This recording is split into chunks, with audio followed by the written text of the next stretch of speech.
week. And I mean, in terms of huge week, I don't really know what importance people attach to this, because we talked a little bit about January and there's the Carabao coming as well.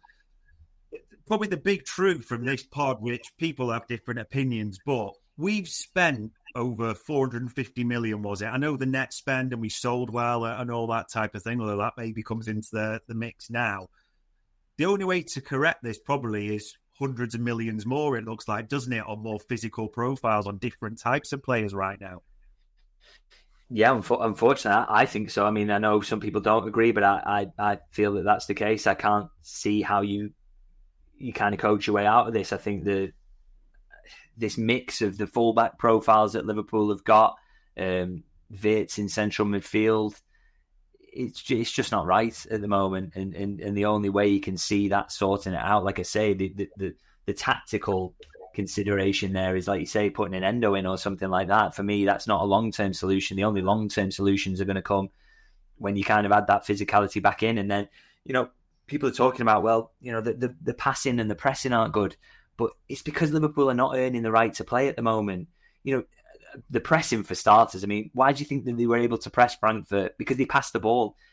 Brentford had no interest whatsoever in passing the ball. Yeah, they was just constantly going long and looking for counter-attacks, looking for set pieces, looking for big diagonals into the box from all sorts of angles. They weren't even necessarily needing to play too much football to set up the diags. So all these aspects will look better once Liverpool start defending those long balls better, defending those set pieces better. Because the longer the game goes on and it's 0-0, the more that you will then start to kind of turn the screw and they start to get worried about what you can do. Whereas Brentford can kind of they've got the freedom of being 1-0 up immediately because we're giving away like 3 goals almost. So, I feel like the only fixes for that are going to come in the transfer window. And I don't think it's a million miles away, by the way.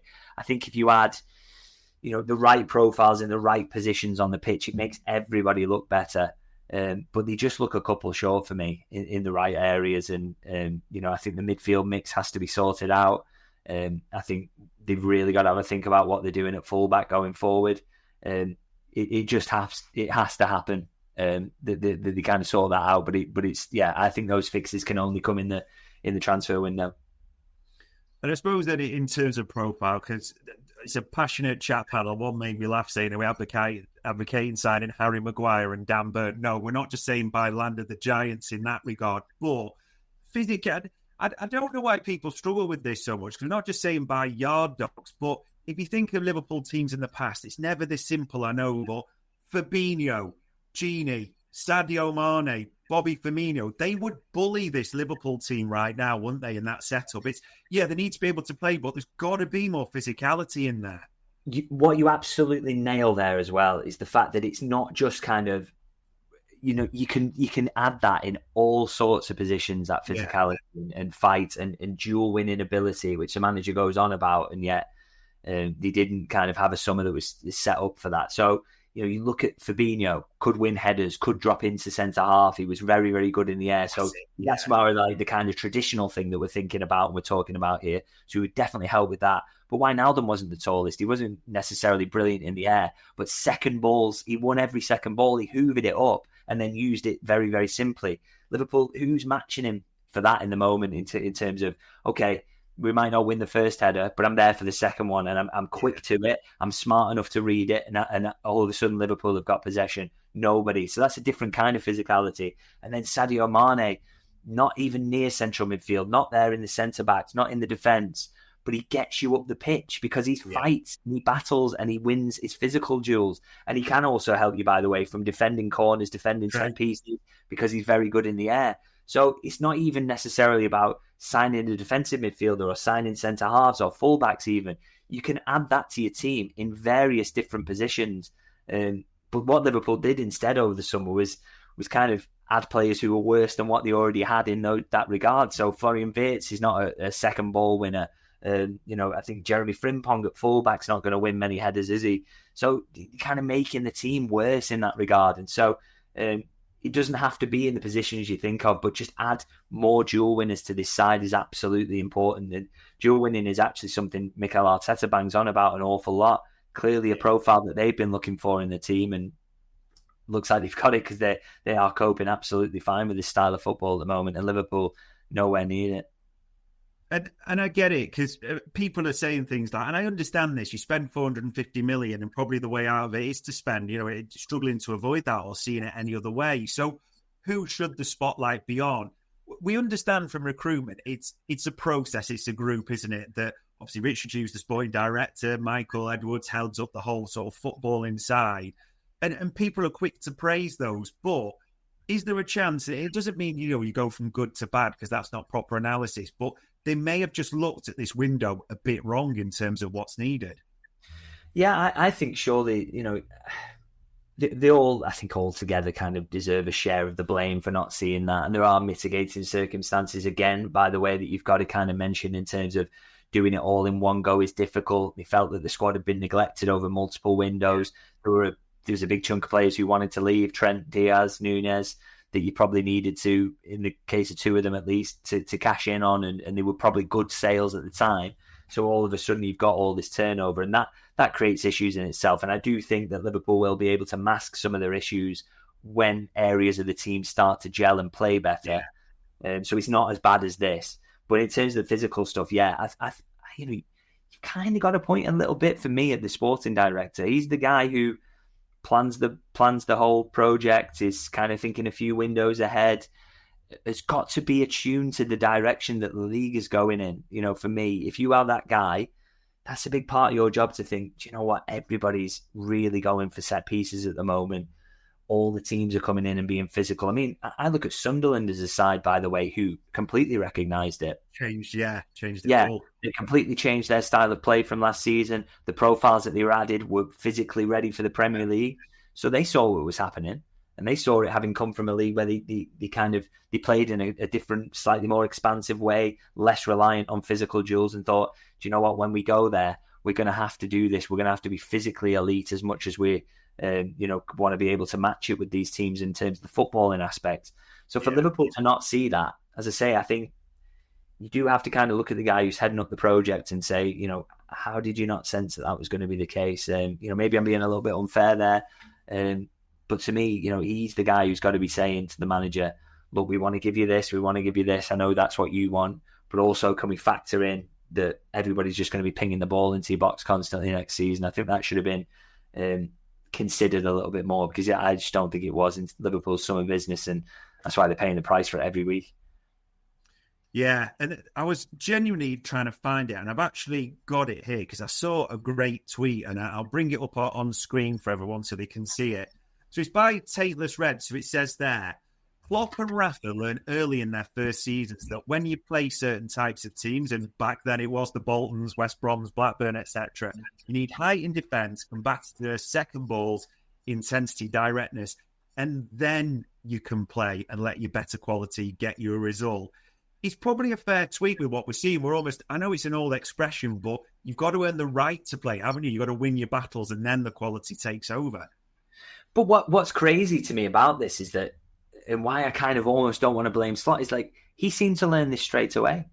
Yeah. So Ipswich, first game of the season, they're just pinging the ball long, they're getting up the pitch, making it a bit of a nightmare for Liverpool, and he immediately goes, right, Quanta, you're off. Canate, come in, win the headers. Liverpool earn the right to play, and they blow Ipswich away in the second half. And all the way through his debut season, Liverpool were involved in plenty of battles, not quite the degree it is now. I really do think it has ramped up this season, but they were involved in quite a few battles and came through those fine. They earned the right to play. I think of Brentford away last season. I mean, the key to that win was keeping a clean sheet, was not conceding from the long balls, was winning the physical battle. And if you do that, you give yourself the platform to win the game late on, which of course is what Liverpool did with 2 late goals. So the manager had already seemingly learned this lesson. We kind of sped through and skipped through that part where he has kind of really difficult moments early on, working out that, God, yeah, everybody in the Premier League's a grok. And then it's just like they've gone back to square one in the season and just kind of forgotten all the things that he'd already seemingly learned. And yeah, do you know what? We're going to throw Wirtz into our central midfield. We're going to have fullbacks who want to get up and make a front six. It's just crazy to me, really. And I really surprising that they didn't see this coming, as I say. And because, like I say, I'm not talking myself up. I'm not a football expert by any means, but I felt that this team needed physicality, and yet they went the other way. And it's really, really not paid off for them. Doesn't seem to be going the right way. We'll have to see how this week unfolds. I mean, this one, Crystal Palace, who are a physical team in Carabao, we don't know how many they'll rest and what they'll do. I mean, for us, the injuries are mounting up big time as well. It's a bit hard to see how much rotation he can go without throwing the kids in a little bit, so to speak.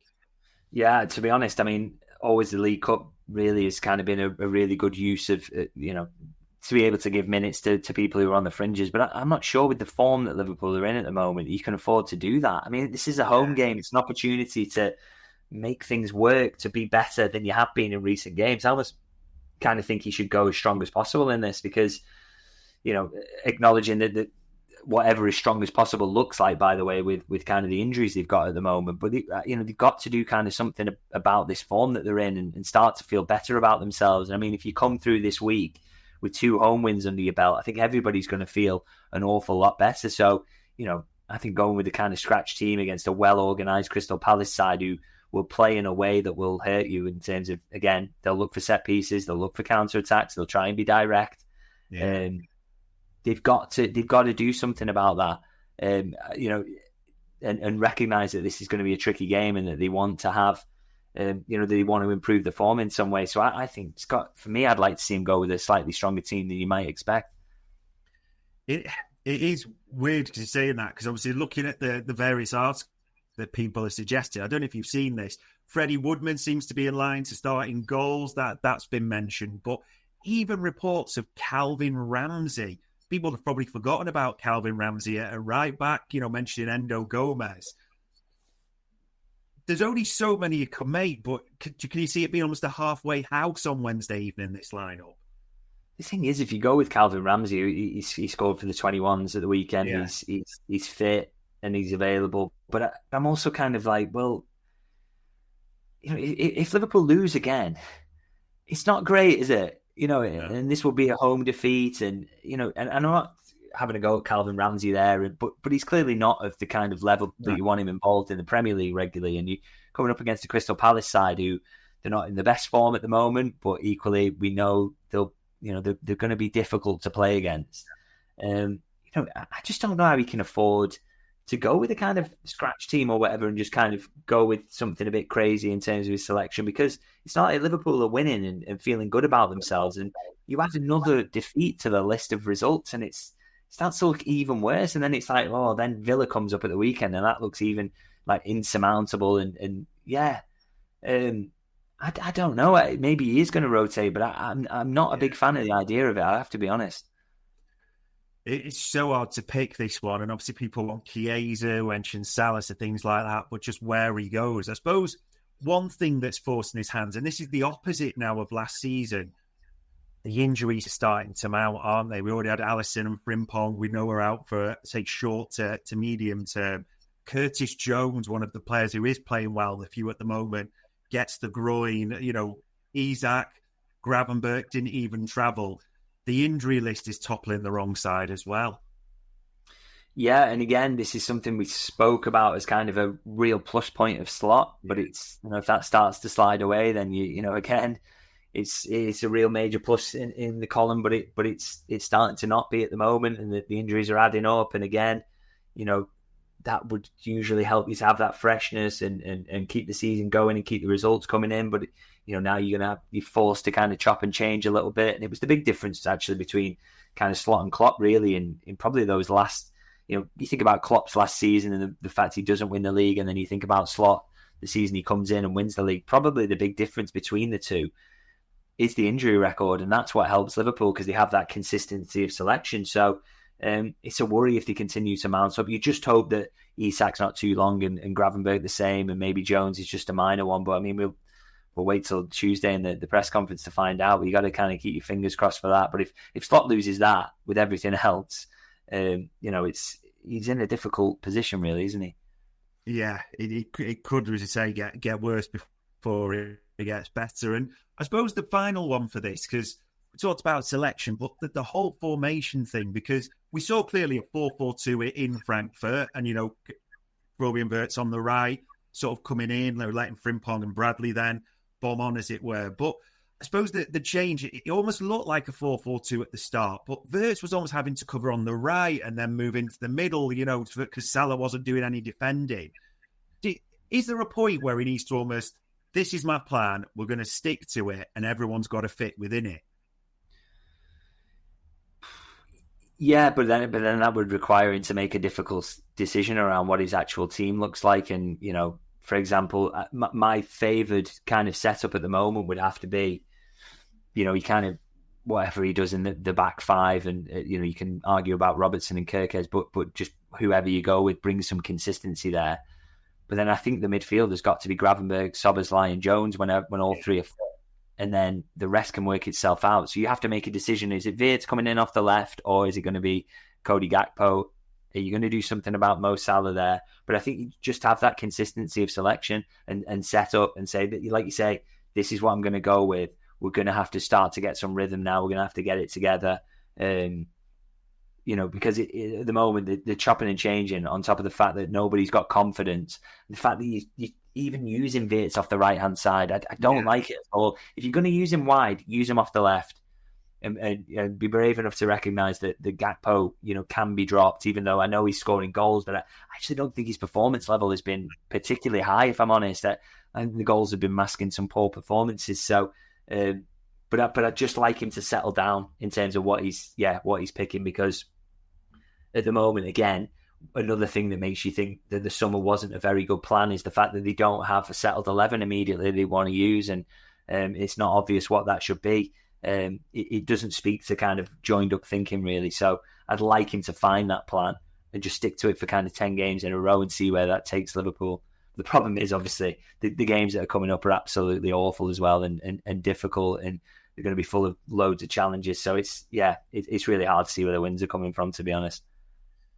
Yeah, it's a hell of a run, isn't it, coming up? Real Madrid after these two, and Man City before the international break, which never thought we'd welcome an international break, but we see where we are in a few weeks' time.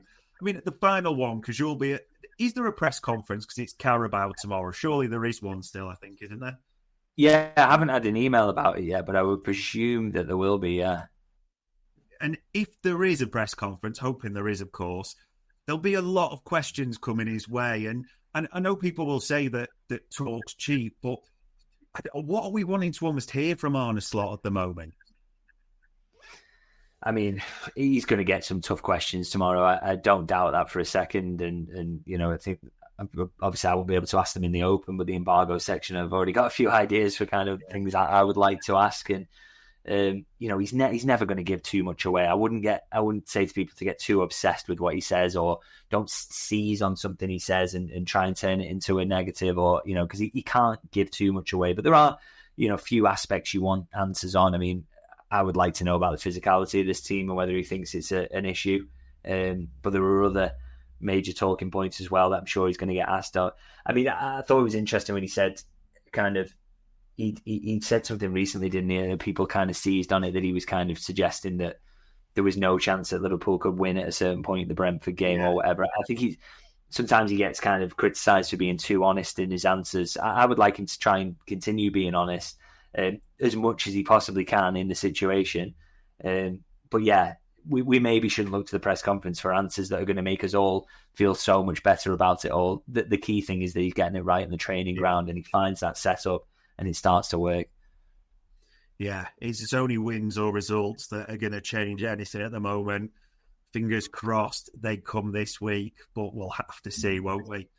All it leaves me to say as ever is for the time, the insight, for giving all thoughts and answering all questions. David, it is massively appreciated. Thanks for having me. And ladies and gents, that was another Media Matters by Anfield Index.